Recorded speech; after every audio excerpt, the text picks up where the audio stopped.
Present की जो first form देखी थी हमने V1 देखी थी, अब सेकंड फॉर्म पे आते हैं।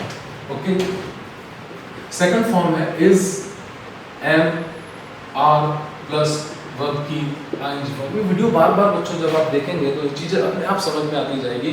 आप वर्ब के साथ और टाइम एडवर्ब को दोनों को एसोसिएट करना सीख जाएंगे और फिर आपके लिए सिचुएशन आसान हो जाएगी। अब टाइम एडवर्ब की अगर बात करते हैं कि इज एम आर और आईएनजी हम कब यूज करें, सेंटेंस में क्या ऐसा मिले तब हम यूज करें, तो हमारे पास जो टाइम एडवर्ब्स है वो है नाउ, एट प्रेजेंट,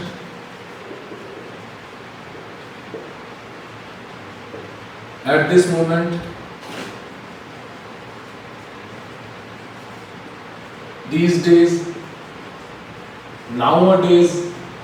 इन दो टाइम एडवर्ब में बच्चों को कंफ्यूजन देता है कि हम इसमें हैजर बीन के साथ इसको यूज करें या इज एम आर के साथ यूज करें। So I am telling you my dear students, you know this these two are to be used with is and are or the other way around। okay, is and are used are to be used with these days and nowadays। for example,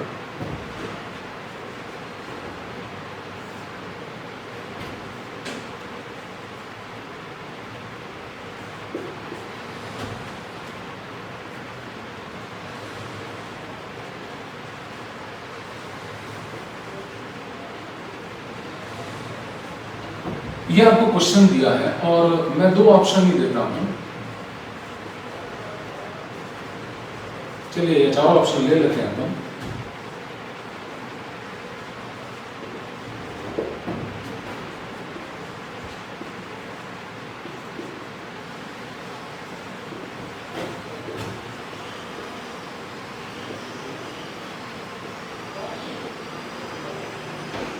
और इसके साथ ही मैं एक question और लिख देता हूं।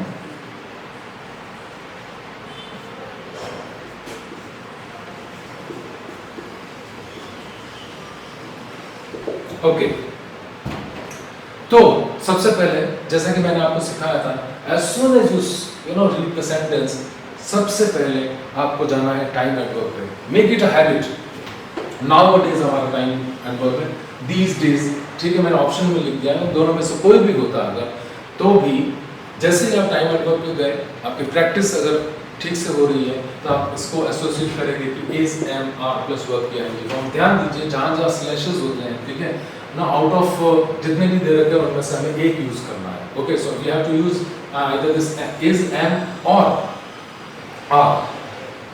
तो हमने देख लिया नाउअडेज, तो ये तो पता लग गया कि इस वाक्य में इज एम आर यूज होगा और वर्ब की आईएनजी फॉर्म यूज होगी। लेकिन कौन सा इज एम आर में से, तो हमें सब्जेक्ट पे आना पड़ेगा। दिस सब्जेक्ट इज सिंगुलर, और जैसे सिंगुलर सब्जेक्ट आपने देखा, okay, this is our singular verb, तो आंसर आपका, ठीक है, इज स्टडीइंग आ जाएगा। दूसरा तरीका, आपने जैसे ही सब्जेक्ट देखा कि ये सिंगुलर है, ओके, आप पहले चारों ऑप्शंस को ठीक से देख लीजिए कि इज स्टडीइंग, यस, ये पॉसिबिलिटी बनती है। आप आंसर पहला देखते ही आप कंफर्म मत हो जाए कि आंसर ये होगा, क्योंकि कई बार ऐसा होता है दो आंसर राइट होते हैं, नीचे बोथ दे रखा होता है और फिर नन ऑफ द अबव दे रखा होता है। तो हमें ध्यान रखना है, कई बार नन ऑफ द अबव भी आंसर होता है, कई बार बोथ आंसर भी होता है। तो ऑप्शन जब तक आप चारों नहीं पढ़ लेते, आंसर पे जंप नहीं करना है आपको। ओके, इज स्टडीइंग, ये आंसर मैंने बता दिया था, लेकिन फिर से इसको अगर एनालाइज करें तो ये हमारा सब्जेक्ट है सिंगुलर, इज स्टडीइंग, यस, ये पॉसिबल आंसर हो सकता है। आर स्टडीइंग, ये प्लूरल वर्ब है, ये तो हो ही नहीं सकता। हैज बीन स्टडीइंग, हैज आपका फिर से सिंगुलर है, यस, ये पॉसिबिलिटी हो सकती है। और हैव बीन स्टडीइंग, हैव आपका प्लूरल है, ये हो ही नहीं सकता, यानी दो तो हमने माइनस कर दिए। तो आंसर को देखने के कई सारे तरीके हैं। आप सीधे टाइम एडवर्ब देख करके, ये देख करके आप इसको एनालाइज कर सकते हैं। आप सब्जेक्ट के बेस पे देख सकते हैं कि सिंगुलर सब्जेक्ट है तो हमें प्लूरल को एक बार पहले आउट करना है, फिर सिंगुलर रह जाते हैं, उसमें से सिंगुलर रहते हैं तो फिर आप इसकी हेल्प ले सकते हैं। ये एनालाइज अगर एग्जाम से पहले आप बहुत ज़्यादा करेंगे तो जो है वो प्रैक्टिस बढ़ती जाएगी, आपकी थिंकिंग रीजनिंग पावर बढ़ेगी और आप करेक्ट आंसर पे जल्दी पहुंचेंगे। क्योंकि नाउअडेज हमारा इस टाइम एडवर्ब पे आ रहा है, इसलिए हमारा आंसर होगा इज स्टडीइंग, तो ये सिंगुलर है। इस पे आते हैं, फिर से वर्ब आपका सिंगुलर है। आप टाइम एडवर्ब देखिए, एट प्रेजेंट है, ये भी आपका जो है ये इंगित करता है कि आपको इज एम आर और वर्ब की आईएनजी फॉर्म में से चूज करना आपको। तो शी आपका फिर से सिंगुलर है, तो कोई डाउट ही नहीं है, आपका आंसर आपका हो जाएगा she is playing. Clear? Okay, तो ये था हमारा second verb form is am are, verb की आईएनजी फॉर्म। फिर से रिवाइज करता हूं बच्चों, most important thing in any sentence, okay, is time adverb. तो इज एम आर और आईएनजी यूज कब करेंगे? जब हमारे पास नाउन होगा, हमारे पास एट प्रेजेंट होगा, या एट दिस मोमेंट होगा, या दीज डेज होगा, या नाउ अ डेज होगा। ऐसी स्थिति में is am are plus verb की ING form again. Okay, I tell you one thing, subject is also very very important, singular और plural. According to subject you have to choose the verb singular और plural. Okay dears, okay, आगे चलते हैं कि इसके exceptions क्या हो सकते हैं, अपवाद। देखो जो कई बार आप लोगों ने ऐसे सेंटेंस देखे होंगे, लुक,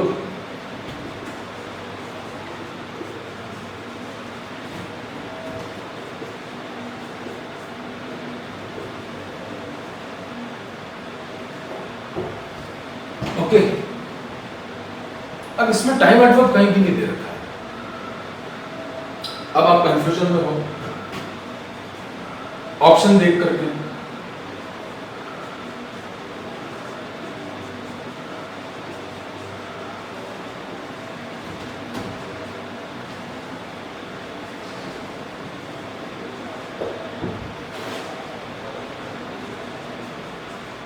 ऑप्शन आपके पास ये है। अब आप बहुत अच्छी तरह से जानते हो कि सब्जेक्ट आपका प्लूरल है, ओके, और उस बेस पे आपने आंसर ढूंढना शुरू भी किया। ये भी प्लूरल है, पॉसिबिलिटी।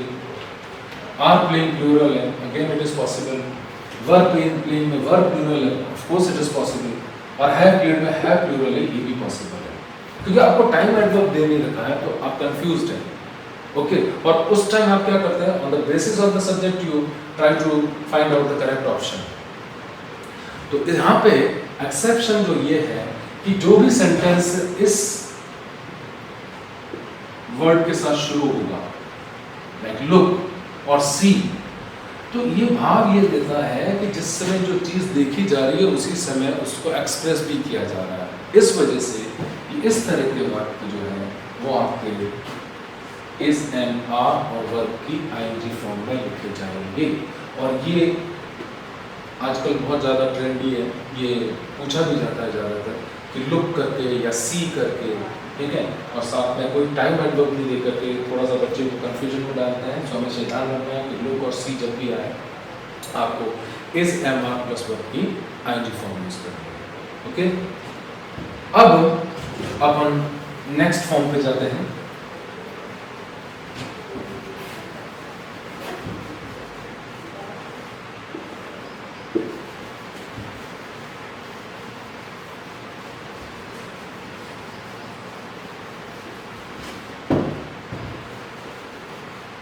बच्चों नेक्स्ट फॉर्म है,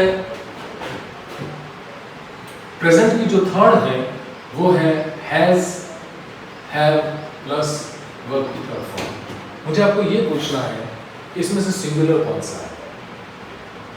करेक्ट, जहां एस। इसको यूज कब करना है? टाइम एडवर्ब्स क्या सेंटेंस में होने चाहिए? Just, already, lately, recently, of late और yet जो है वो नेगेटिव सेंटेंसेस में आता है। और ऑफ कोर्स एक और है आपका so far, ओके। फिर से देख लीजिए, जस्ट है, ऑलरेडी है, लेटली है, रिसेंटली है, ओके, ऑफ लेट है, येट है और so far है। I write an example here.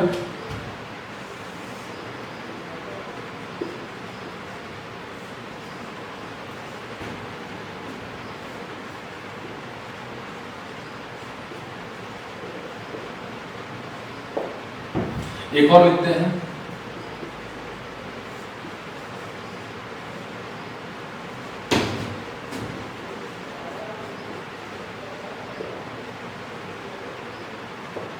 One more,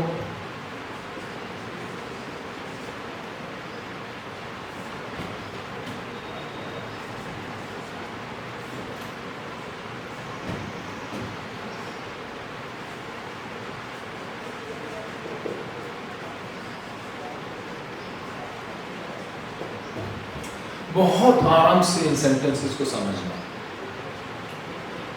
हमारे पास जो सबसे इजी चीज है वो अब हमें पता लग चुकी है, ओके। और जो सबसे ट्रिकी चीज है वो हमें पता लग चुकी है कि we must know what time adverbs are used in the sentence for what kind of verbs. तो पहला सेंटेंस देखते हैं, तो हमारा टाइम एडवर्ब है जस्ट, और अगर हम जस्ट के साथ इसको बार बार पढ़ेंगे तो हमें यहाँ पता लगता है कि हमारा आंसर हैज, हैव और वर्ब की थर्ड फॉर्म से ही आएगा।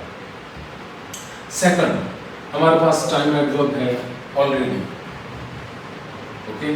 ऑलरेडी फिर हमारा इस ग्रुप में है जिस ग्रुप के साथ हैज प्लस V3 यूज किया जाता है। Of course same verb form इसमें भी आएंगे। और आप एक चीज पिक्यूलियर यहाँ देख रहे होंगे कि हम जब हैज प्लस V3 यूज करते हैं तो अब देखिए टाइम एडवर्ब मेन वर्ब और हेल्पिंग वर्ब के बीच में आ रहा है। तो ऐसे सिचुएशंस जब आए आपके सामने तो आपको ध्यान रखना है कि ज्यादातर, ठीक है, आपका हैज और V3 फॉर्म यहाँ पे यूज होगा। फिर आते हैं हम येट पे। येट अगेन हमारा एक ऐसा एडवर्ब है जिसके साथ हम हैज प्लस वर्ब की थर्ड फॉर्म यूज करेंगे, लेकिन हैज येट के साथ एक चीज हमने ऐड की है, ये sentence must be A negative sentence. हालांकि नॉट यहाँ पे पहले से बात दे रखा होगा, लेकिन मैं आपको नहीं दे के और फिर कोशिश कर रहा हूँ कि आप जल्दी से समझ पाए, ओके। तो टाइम एडवर्ब हमने देख लिया, टाइम एडवर्ब के साथ हमने वर्ब को एसोसिएट कर लिया। अब सेकंड चीज आती है हमारे पास सब्जेक्ट क्या है। पहले में ही है, सेकंड में हमारे पास आई है और थर्ड में हमारे पास दे है। Now we have to identify whether the subjects are singular or plural. तो पहले की जब हम बात करते हैं, of course सब्जेक्ट सिंगुलर है, इट मीन्स हमारे पास ऐसा वर्ब होना चाहिए। मेन वर्ब तो यहाँ पे इतना यूजफुल है नहीं है, हमारे पास जो हेल्पिंग वर्ब है उससे ये पता लगेगा कि ये सिंगुलर है कि प्लूरल है। तो हेल्पिंग वर्ब में हमारा हैज जो सिंगुलर है और हैव प्लूरल है।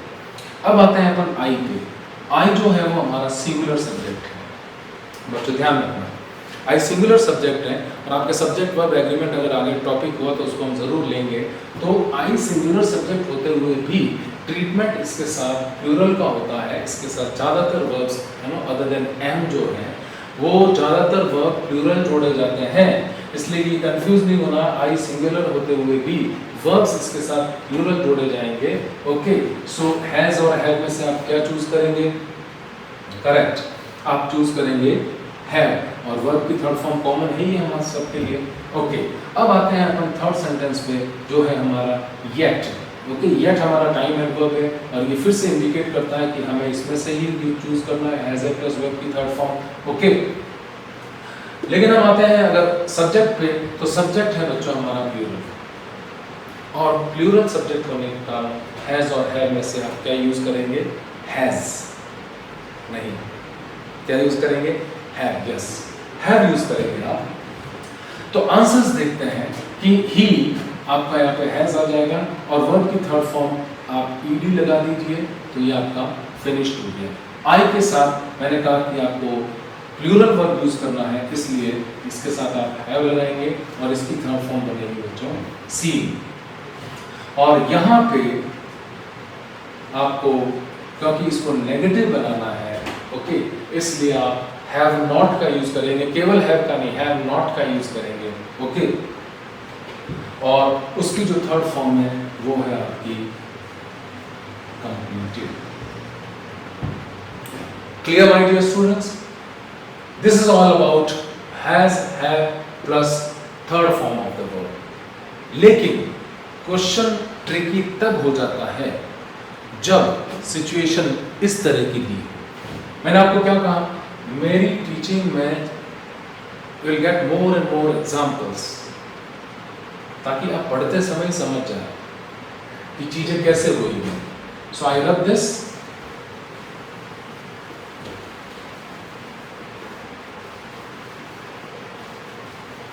क्वेश्चन ट्रिकी तब हो जाता है जब कुछ एक्सेप्शनल सेंटेंसेस आपके सामने आते हैं।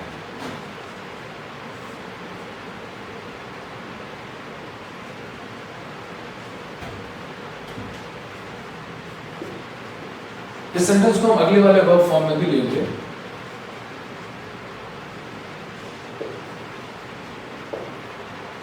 ये एक सेंटेंस है,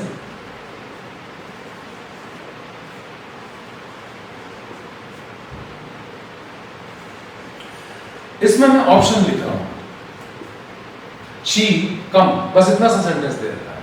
ओके, पहला ऑप्शन है केम, दूसरा ऑप्शन है हैज कम, तीसरा ऑप्शन है कम्स, और फोर्थ आपका ऑप्शन है हैव कम। पहले इस सेंटेंस की बात करते हैं। इस सेंटेंस में हमें जो टाइम एडवर्ब दे रखा है, ऑफ कोर्स टाइम एडवर्ब तो दे रखा है, so just take a second and try to identify कि टाइम एडवर्ब क्या है इसमें। अगर आप लोगों ने फोर पहचाना है तो करेक्ट पहचाना, लेकिन प्रॉब्लम तब आती है कि हम देखते हैं फॉर हमारे पास है ही नहीं है। हैज और हैव को फिल करने के लिए हमारे पास ऐसा कोई टाइम एडवर्ब है ही नहीं जो फोर हो, फिर भी फॉर यहां दे रखा है। अब इस स्थिति में क्या करें? तो इस सेंटेंस को मैं इसके जस्ट बाद वाले में कंटिन्यू करूंगा, ओके, जिसमें वर्ब फॉर्म तो ये भरेंगे, लेकिन टाइम एडवर्ब अगले वाले वर्ब फॉर्म का होगा। वो कैसे होगा इसको देखेंगे। इस पे आता हूं मैं, शी कम। अब आप देखेंगे कि इसमें आंसर क्या होगा। केम ऑफ कोर्स भर सकते हैं, और आप इसको इस तरह से जस्टिफाई कर सकते हैं कि मैं ये कहना चाह रहा हूं वो आई, ठीक है। शी हैज कम, ये सिंगुलर है, ये भी सिंगुलर है, इसको फिल कर सकते हैं। शी कम्स फिर से भरा जा सकता है, आप जस्टिफाई कर सकते हैं कि मैं ये कहना चाह रहा हूं कि वो आती है।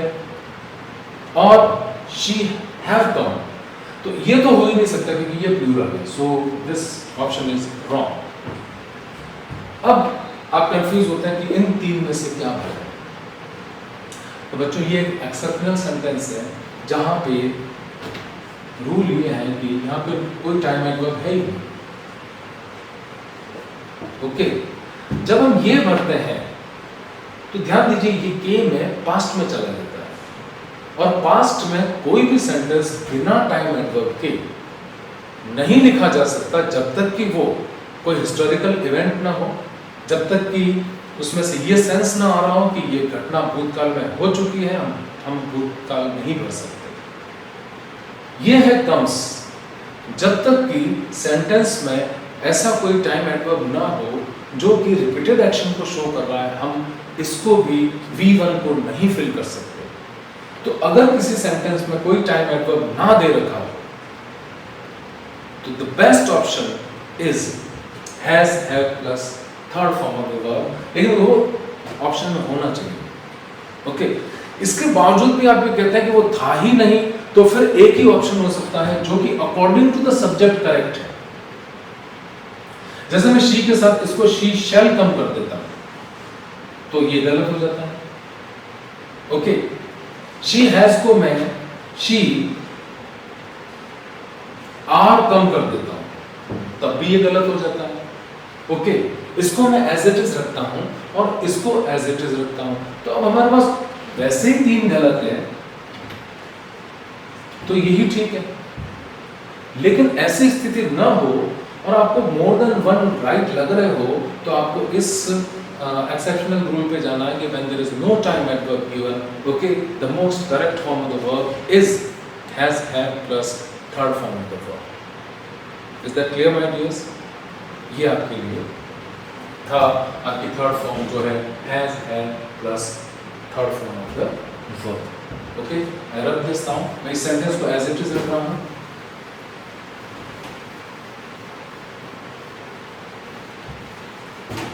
नेक्स्ट फॉर्म हम लेते हैं has have plus been plus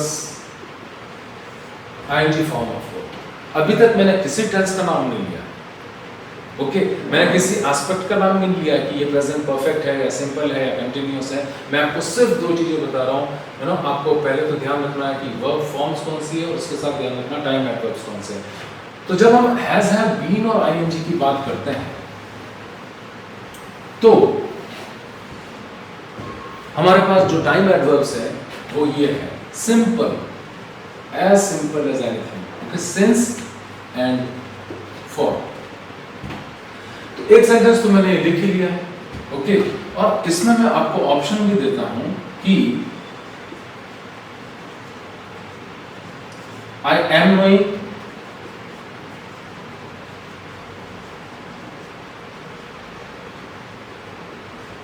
I have been knowing,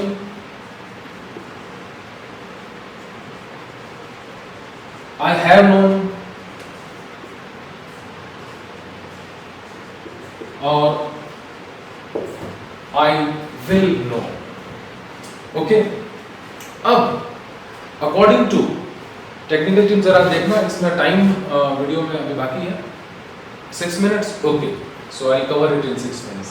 तो I know him for 2 years। अब ध्यान से देखिए फॉर जो हमारा आ रहा है वो इस वाले वर्ब फॉर्म में आ रहा है, सिंस और फॉर, ओके। वो वर्ब फॉर्म में हमारा has have plus been plus ING form. और आपको कंफ्यूज करने के लिए वो आपको क्या करेंगे, यस ये आई बीन हैज और हैव बीन फॉर्म वहां पे मिलेगी और ऐसा आपका आईएनजी होगा। अब आप कौन सा आंसर चूज करेंगे, पहले हम एक क्वेश्चन और लेते हैं, उसके बाद इस क्वेश्चन पे फिर से आएंगे। तो सेकंड क्वेश्चन लेता हूं, she study since morning. And one more question. They play for 1 hour. और एक और क्वेश्चन लेता हूं, The child cried whole morning. देखो बच्चों ये जो चीज है ये सबसे बेसिक समझाने के लिए, the most basic thing root level पे। लेकिन क्वेश्चन में कुछ चेंज करके आरपीएससी दे देती है और फिर हमें वहां पे प्रॉब्लम आने लग जाती है। लेकिन अगर हम सारी चीजें पढ़ के जाए तो हमें प्रॉब्लम आएगी नहीं, ओके। तो इस क्वेश्चन को तो हम बाद में लेंगे ही। तो पहले इस क्वेश्चन पे आते हैं।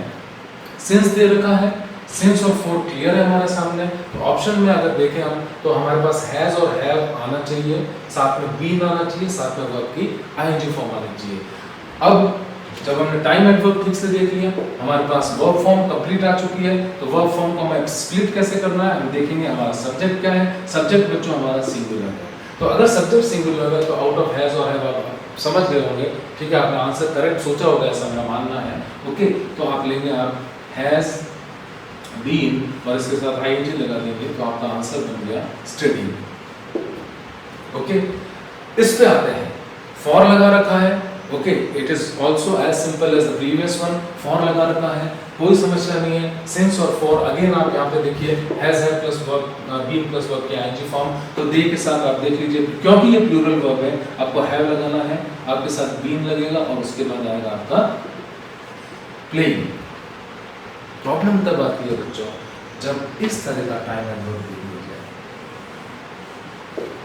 देखिए सिंस आपका पॉइंट ऑफ टाइम है और फॉर आपका ड्यूरेशन है, ओके। जब भी होल के साथ कोई भी टाइम बता दिया जाए, ओके, होल मॉर्निंग है, होल इवनिंग है, ओके, और मे बी आफ्टरनून है और नाइट है, व्हाटएवर, होल के साथ जब भी कोई टाइम एडवर्ब या फ्रेज जोड़ दिया जाता है, ओके, तो वो एक तरह से फॉर का काम ही करता है। कहने का मतलब टाइम ड्यूरेशन ही है, ओके। तो इसको आपको बहुत ठीक से ध्यान में रखना है। तो जब भी होल मॉर्निंग लाइक ऐसे कोई भी टाइम एडवर्ब्स आपको दिए जाएंगे, आपको सीधा सब्जेक्ट पे आना है। पहले तो आप इससे ये पता लगाएंगे हैज है, बीन और वर्ब की आईएनजी फॉर्म, आपका करेक्ट ऑप्शन उसी में से मिलेगा। और चाइल्ड आपका क्योंकि सिंगुलर है इसलिए यहाँ पे आपका हैज, बीन और क्राई की आप आईएनजी फॉर्म लिखेंगे क्राइंग, ओके। अब आते हैं इस पे, इस क्वेश्चन में और इन तीनों क्वेश्चन में कोई फर्क नहीं है अगर हम टाइम एडवर्ब के हिसाब से देखें तो। लेकिन एक फर्क है, वो ये है कि ये जो वर्ब फॉर्म हमने ली है ये आईएनजी फॉर्म में लिखी नहीं जाती है। तो मैंने इससे पहले वाला जो वर्ब फॉर्म बताया था वो वर्ब फॉर्म जरा फिर से याद करिए। Yes, has, have plus which form of verb बच्चों? Third form of verb. Okay, इससे पहले वाली बताई थी। अब आप देखिए कि हमने टाइम एडवर्ब इसमें लिया है फॉर, जो कि इसका टाइम एडवर्ब है, लेकिन हम जो वर्ब फॉर्म यूज करेंगे वो ये ना यूज करके ये करेंगे, क्योंकि कुछ वर्ब्स ऐसे हैं जो आईएनजी फॉर्म में नहीं लिखे जाते हैं माय डियर्स।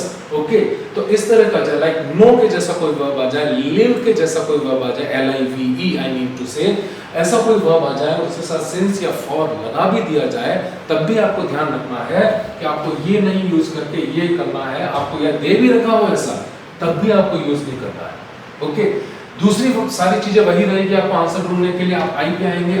आई देखिए सिंगुलर फॉर्म है, लेकिन इसके साथ क्रिया जो है वो एक वचन की यूज नहीं होगी, बहुवचन की यूज होगी। और बहुवचन में जो हमारी सहायक क्रिया है या हेल्पिंग वर्ब है हमारा हैव है, तो इसका आंसर आपका बनेगा बच्चों हैव नोन।